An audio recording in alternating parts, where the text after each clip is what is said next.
It's simple mathematics.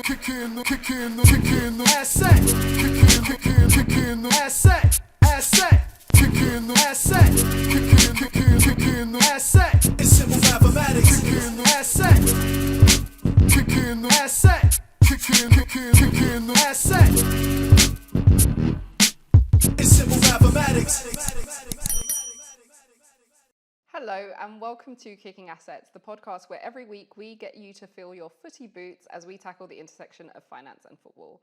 I'm Z, aka the Reluctant Accountant, and I'm going to bring some perspective about the numbers off the field so you can have a bit more context about what happens on the pitch. I'm joined once again by my esteemed co-host, Mr. Rickie Haywood-Williams. What's going on, Z? Footy boots, you say it every week. What size are your footy boots? That's so rude. How dare you? You said you were a baller back in the day. 6. Okay, yeah. Thank you. What size? Is there like a weird sexual innuendo for that in the way that there is for men? I have no idea. Like, yeah. I'm sure there is. 6, because, you know, what happens if we change that middle letter? I don't know. I just like, what? That was so random. Yeah, so my size 6.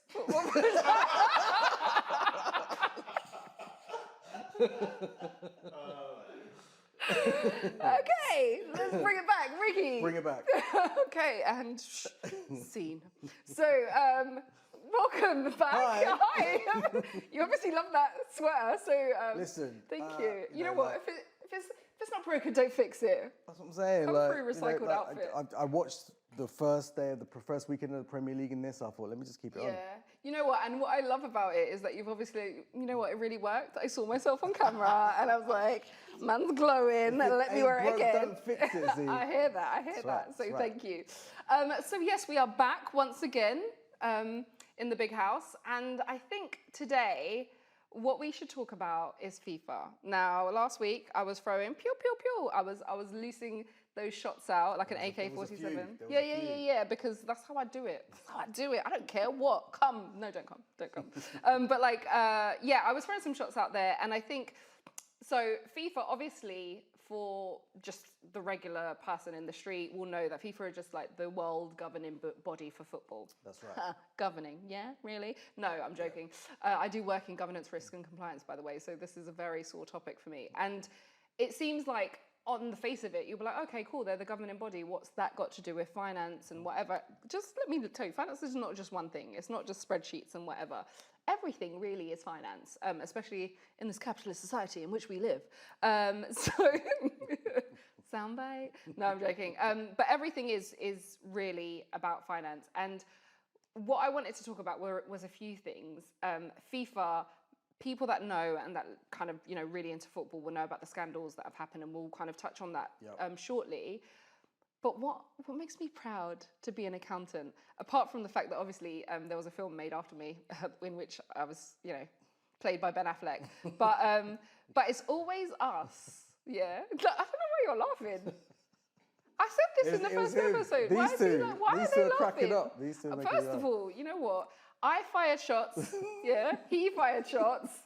We do numbers. It's the same thing. But what I was going to say is, what you'll always find with accountants, as beautiful as we are, there's also another side to us, is that we always take down the bad guys, right? So if you think about it, recently it's been Shein. Sorry, I just really want to say that. I don't know if you know. Sorry, I've just been a moron. But like, Shein, but like there's also, when it comes to death and taxes, those are the only two sure things. Correct. So who took down Al Capone? Accountants. What? That's how we roll. Like, you can get away with most things, but what they'll get you on is, have you paid your taxes? Yeah. And that is what happened with FIFA. This thing, all of it unraveled because of accounting. And this is the thing, is like everyone wants to look down and be like, oh, you're bean counters, you're this. I don't even like beans. Shut up. But like, but what it is that you come to know that actually accounting, whilst it's called accounting and everyone's like, oh, I don't do finance and accounting. You do. You pay bills and whatever. It's at the kind of base of anytime we deal with money, even when you don't, even if you're just like under the barter system, it's all about balancing things out. Yeah. And so if you know what the story should be told, and if you know when something doesn't look, and you chase the money, that's how people always get caught out, and that's what happened with FIFA. But we'll come to the details, the final details. This feels like it's going to be a juicy episode. It's going to be juicy. It's going to be juicy. And so, you know what? There's so much to say about FIFA because it started so long ago. You know, back in the days, like football wasn't, you know, this whole professional thing. Yep. It wasn't, especially in this country. It wasn't even, you know, considered something that was mainstream. It was like of the poor proletariat.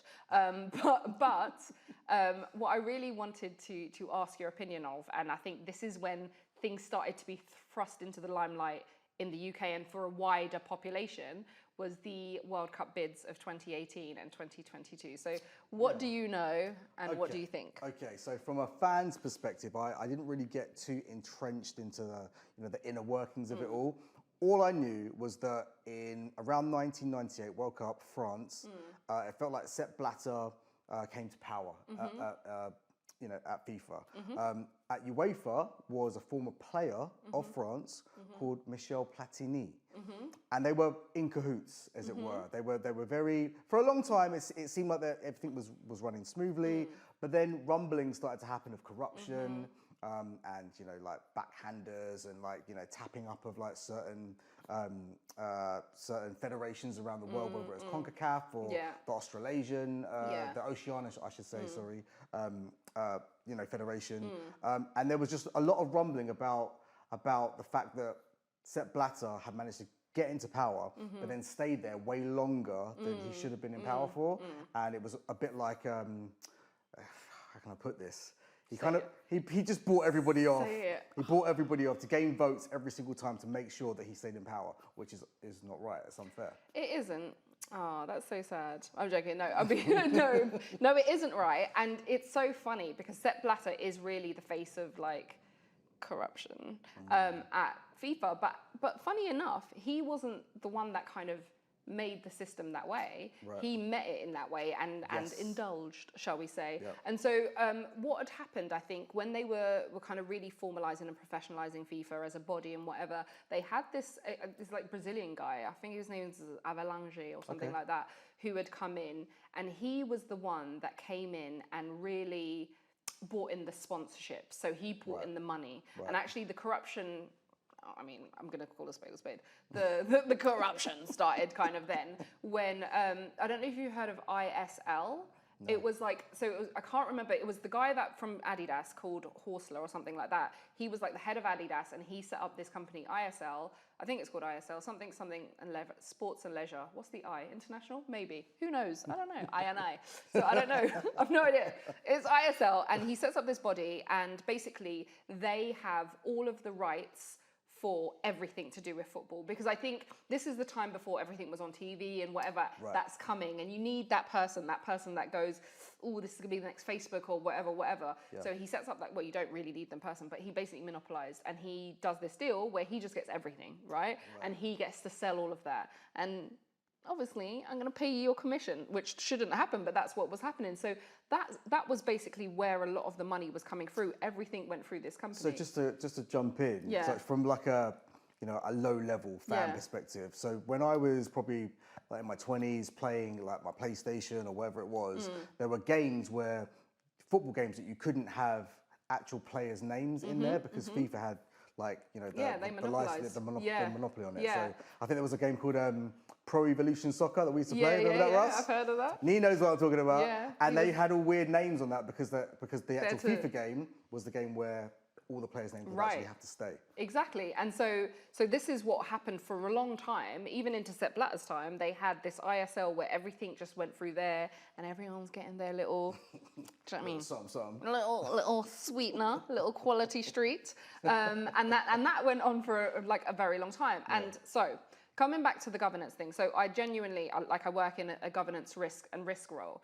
The thing about governance is you have to have it, right? And so you can't call yourself a governing body, but someone also kind of has to govern that body. Yes. And what they were doing was moving like Illuminati. So they didn't have no one checking. And like you can have within your organization an independent body, because most organizations do have that. They'll have like an internal audit department and whatever that is essentially independent, but they actually have to be independent. They can't be like, oh yeah, thanks for your report, whatever. Do you know what I mean? Like, Jenny, can you come and order this for me, please? Exactly. It's like, oh my God, I need to go to Dubai on holiday, but I'm gonna see this workman. You know, like I'll zoom in, but you can't do those kind of things. You actually have to govern. So he comes into the system where this whole structure is set up. Money's coming in. People get things done a certain way, and actually, he ousted Avalanche, or whatever his name, I'm not pronouncing his name wrong, but whatever it was, he saw a payment come in to FIFA that should have gone to Avalanche, and he saw that and he held it in his pocket,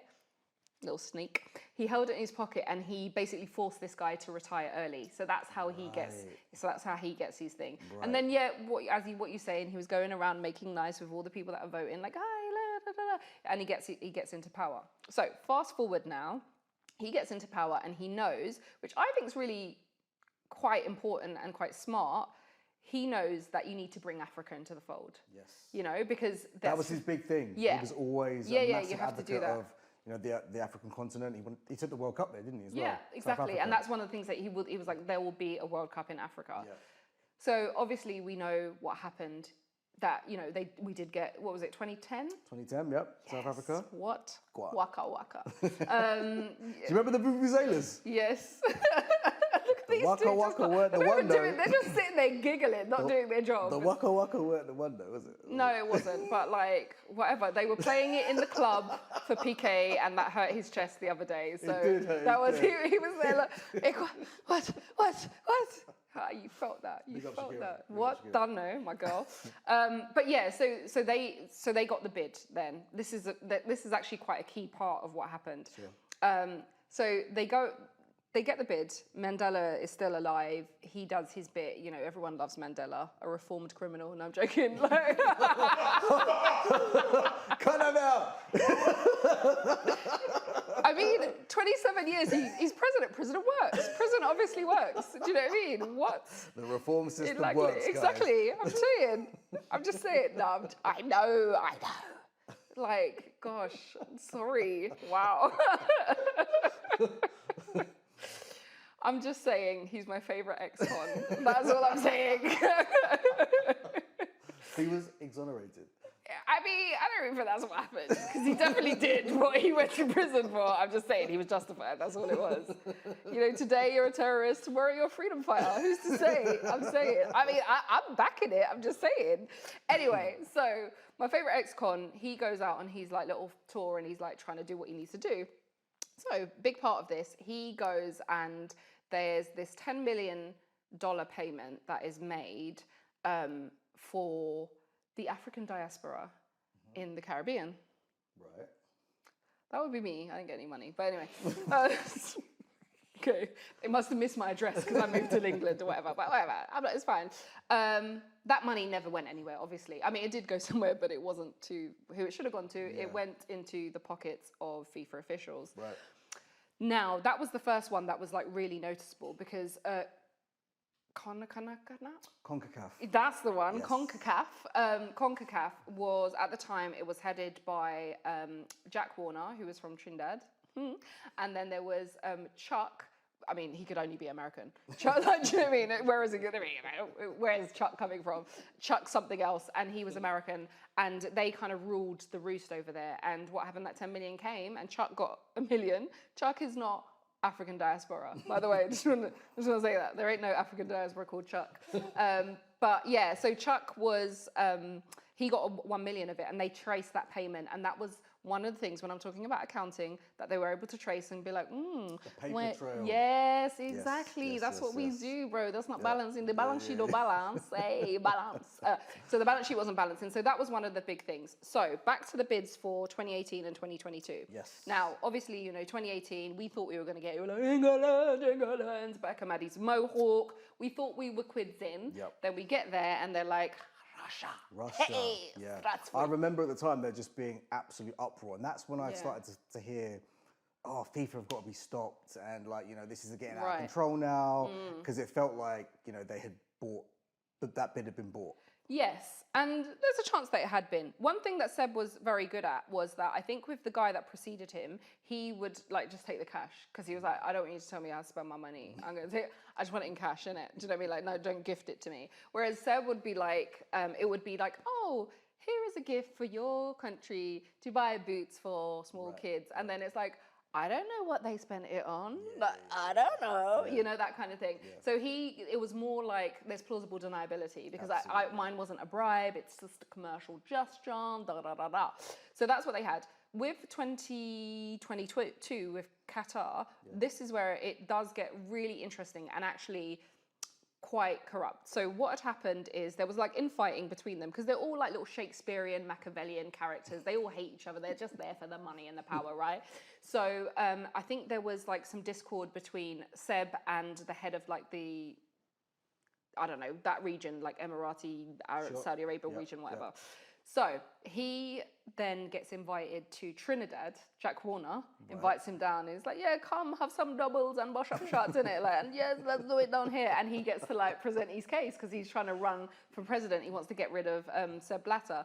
So he goes down there, and then at a certain point they go, yeah, just go in that room and have a chat like to each of the individuals. And they go in there and they're like, oh, what's this? And there's like, oh, it's just a brown envelope. And then they open the envelope and there's like 40,000 in cash. I was like, no, just because we really like you, like that. So loads of people took it. I think like 20 of them took it. Of like 4 of them were like, I don't know what this is, chook, and they took a picture, and that was the beginning of the end. Okay. That was what happened. So that's when the FBI started to get involved. I was going to say, because the FBI was the leading authority on the investigation, right? So what the FBI do is, like, when there's a money trail, because financial transactions are quite complex now, it's not a case of like, oh, it just goes from here to there. A lot of the time they're rerouted through bigger places like London or New York. Yep. So because it went through New York, they have legitimate, interest to kind of go, yeah, exactly. So that's what they did. Plus Chuck, strong American name. Chuck was obviously involved, and that was like the beginning of the Because at the time, I did think to myself, even though I didn't mind, because I was like, it's a good thing they're being investigated. I did wonder how the FBI felt like they had authority over it. Yeah, because you're like, bruv, American, calm down, innit? Yeah, like, stay over there and eat your hot dog. You don't call it soccer, like, chill. Like. Exactly, you don't even know what this is. Exactly. And they did, did you see the like press conference? So there was like, what was it he said? He said something, we're going to give FIFA the red card. I was like, bro, don't do this. We're going to give FIFA the red card, sweetheart. Proper Hollywood, isn't it? And it was just kind of like, oh, honeys, get someone else to write for you because that was not good. But yeah, so that's when it all kind of started to unravel, and then they started like doing wiretaps and doing all of this kind of business. But what was interesting, and I think it kind of ties in with things that we've been saying before in terms of the sports washing thing. Yeah. So what was interesting was that the FIFA investigator, like, so when someone puts forward a bid, they go and investigate. So they'll go and like check if you've got the facilities and whatever else like that. The person that did that for Qatar went over there and said, listen, they've got like 3 stadiums and they need 12. He went over there and were like, you can't play in May, June or July. And he said, they didn't read the report. He goes, I know they didn't read the report because they weren't even aware that we couldn't do it in summer. Yep. They just went and like was whatever. So if they don't care that you can't play the games, they're not going to care that the people building are dying. Because do you know what I mean? Like, 100%. So this is what I'm saying is that like when I absolutely agree that the human rights abuses and stuff like that should be looked at, but this is a body where it's so ingrained within them that, we're just here for whatever it is that we can get, that they don't even care about the players. Like, do you know what I mean? Just like there for the P. This is the thing, right? So that's what happened. And then obviously Qatar got it. But what was interesting was like the geopolitical deals that were being done. And even, I can't remember who it was, but one guy was told, I think it might have been Platini actually, that had said that President Sarkozy in France had told him, oh, it would be a good idea for Qatar to win the bid, whatever. Wow. After that, PSG comes through, all of these things. So here's my thing about that, right? Now, for me, those are obviously bribes. I think that they are. Yeah. But I don't think that's Qatar's problem. I think that that's your problem as a body, that you're not governing properly and you're not putting in place, do you know what I mean? Like those things to prevent that happening. I feel like to the person, your average person on the street, knowing that the World Cup normally is held at a certain time of the year, and that it was getting given to Qatar, and it was going to be at the opposite end of the year, that's when alarm bells started to ring for your average person. Sure. Because they did for me. Because I was like, this is What's why is it not in the going on summer? here? Like, Yeah. what's going on? And even with like the purchasing of votes, I think people thought, oh, the decision would be reversed. I actually think like the Qataris are playing the game that you invented. And that's what I think. Like, I think if you don't want, like, if you stop people accepting gifts, and entertainment, then that they won't be able to do that. And I think they legitimately wanted it. They for whatever reason, as most countries want to do it. I don't think you can then turn around and go, oh, Qatari bad, because you have a body, an institution which allows that to happen. Yep. So I think that's really interesting. So just to bring it back to my man Jack Warner out there in Trinidad, winding up his ears. So Jack Warner, so he Trinidad Carnival, by the way. Yeah. Fire.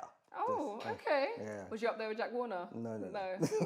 Bust up shut on a rum? Yeah, no. But Jack Warner was a huge figure in the Caribbean, Trinidad and whatever, and had like huge sway over there for quite a long time. And he was obviously involved in this because when the envelopes were being handed out, it was in Trinidad and he'd invited them there, apparently against Chuck's wishes. You know what, every time I go to say Chuck, I'm just like, dude. Poor Chuck. Chuck. Give Chuck a break. Chuck didn't need a break. Chuck died. I'm so sorry. Chuck's dead. So, he's dead. Okay, sorry. R.I.P. him, sorry, innit? Chuck. Sorry, Chuck. Sorry. So how much Chuck would a woodchuck? No, I'm joking. No, that's not funny. Sorry, Chuck. I mean, he did rip people off for a long time. So he did. He lived a good life while he was here. R.I.P. you. Anyway, so forget about Chuck. But Chuck didn't want that to happen in Trinidad, and it all kind of went down, and I think things started to unravel there. With regards to Jack Warner, he was a big figure in the Caribbean and quite prominent. And so do you remember 2006, Trinidad got to Germany? They got to Germany. I remember them playing England in a friendly on the way to that World Cup as well. So yeah, it was a big thing. Trinidad and Tobago at the World Cup. I think it just is a big thing for the region as well. I remember like the players talking about they didn't dream of playing for Man United. They dreamed of playing for Trinidad, like on the world stage. Because Dwight York, who played for Manchester United, played for Trinidad and Tobago. He did. Shout out to you, innit, York. I know who he is. Not the way Katie Price knows who he is, but I know who he is. Trust me, I'm always here for the slander and shakedown. No, I'm joking. So Jack did all of that, and he was also the one, he brought Nelson Mandela over to Trinidad, which he shouldn't have, like, he was very old at this point, and like, it was like, kind of, oh yeah, you need to do this, whatever, like, he was doing all of that, and so he was doing that for his ego, like, let's just be real. He also, like, when they all got arrested, they gave him a chance to, like, save his sons, and he was like, they're on their own. Wow. What? Wow. So hold on, rewind. When the FBI came to, like, arrest thing, he was like, your sons are going to get arrested, and he was like, yeah, good luck to them. Oh, wow. Even though they was collecting your money, Chuck, come on, you are not loyal to your disciples. But he was like, you know what, I know you're my kids, but... So his kids were in on the whole thing as well? Yeah, because they were helping him, innit? Right. You kind of raise the generation. When you've got like a criminal organisation, I mean, when you've got a family, you raise them to like know the trade, isn't it? It's like, that's what carpenters do. I would assume money launderers do the same thing. So, but he just was like, yeah, they ain't my kids. So like, he was like, well, Jesus was homies with Judas and that didn't work out, so whatever, innit? So what he did though, and I didn't know this, and I thought actually, apart from all the other corruption, because all the other corruption feels like a bit of a tapestry of the FIFA kind of model anyway, but he also ripped off the players. So what had happened prior? Of the national team. Yes. Trinidad so when they were going to Trinidad and Tobago, so like obviously it's a big thing, a big coup. They get there, they're on a world stage, they're doing this, and it's the sort of thing that you're like, oh, we're so happy for you, we support you anyway. We know you ain't getting out the group stage, but like, we don't care, innit? What? We love doubles. So so they had kind of had these agreements with him, and they were like, oh, you know, like we want some agreements, like we want this amount of the pay and da da da, and he was like, yeah, that's mine. That's fine. He said, that's fine. Then, you know what? It was giving, you know, when a musician goes, oh my God, I've got all of this like signed. I got signed and I got 3 million. And then they go on tour and then they've got 5p afterwards because it was like, oh, you breathed in this state and it cost that's basically what happens. They sent this spreadsheet and they were just like charging for everything. And in the end, I think they got like $800 or something ridiculous. It was really, really bad. And then he also blacklisted the players. He got them blacklisted when they complained about like not getting their bonus payments and stuff like that.